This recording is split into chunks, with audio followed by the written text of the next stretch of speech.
మన రక్షకుడైన యేసుక్రీస్తు నామములో అందరికీ వందనాలండి. ఈరోజు దేవుని మాటలు అపోస్తలుల కార్యములు 15వ అధ్యాయము 9వ వచనము. వారి హృదయములను విశ్వాసము వలన పవిత్రపరచి మనకును వారికిని ఏ భేదమైనను కనుపరచలేదు.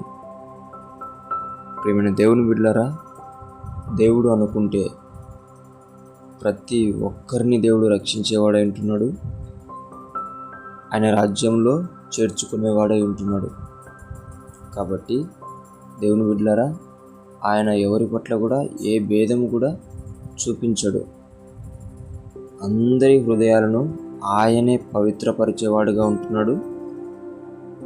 ఆయనే ఆయన రాజ్యంలో చేర్చుకునేవాడిగా ఉంటున్నాడు. కాబట్టి దేవుని బిడ్డలారా, దేవునికి లేని భేదములు దేవుడు కలగజేసిన మనలో ఆ భేదములు ఉండకూడదు. ఎవరినైనా రక్షిస్తాడు.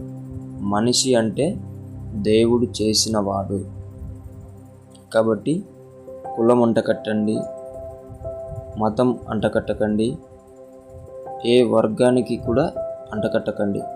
కొంతమంది బుద్ధిహీనులు అలా చేస్తున్నారు. వారితో మనకు పని లేదు.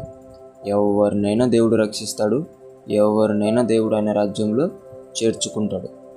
అందరితో కలిసిమెలిసి ఉండండి. అందరిని గురించి ప్రార్థన చేయండి. ప్రతి ఆత్మను కూడా రక్షించడానికి మీరందరూ కూడా కష్టపడాలని దేవుని బిడ్డ మనవి చేసుకుంటున్నాను.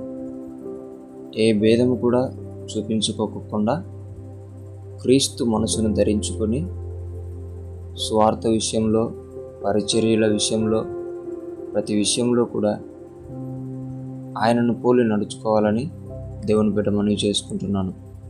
దేవుడి మాటలను దీవించునుగాక. ప్రార్థించుకుందాం. మహాపరిశుద్ధుడైన మా తండ్రి, నీకు వందనాలు. మేమునైనా మనుషుల మధ్య భేదములు కలిగి ఉంటున్నామేమో. మమ్మల్ని క్షమించి ప్రభువా, నీవు ఎవరినైనా రక్షించేవాడై ఉంటున్నావు ప్రభువా.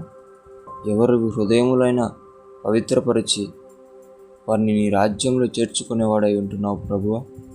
దాన్ని గుర్తించి ముందుగా మేము భేదములు చూపిస్తున్న మా హృదయాలను మేము కూడా నీ యందు విశ్వాసం ఉంచి పవిత్రపరుచుకొని అందరితో మంచిగా స్నేహం, అందరి గురించి ప్రార్థించే మనసు, మంచి హృదయమును మాకు దయచేయమని యేసు నామమున ప్రార్థిస్తున్నాం తండ్రి. ఆమేన్.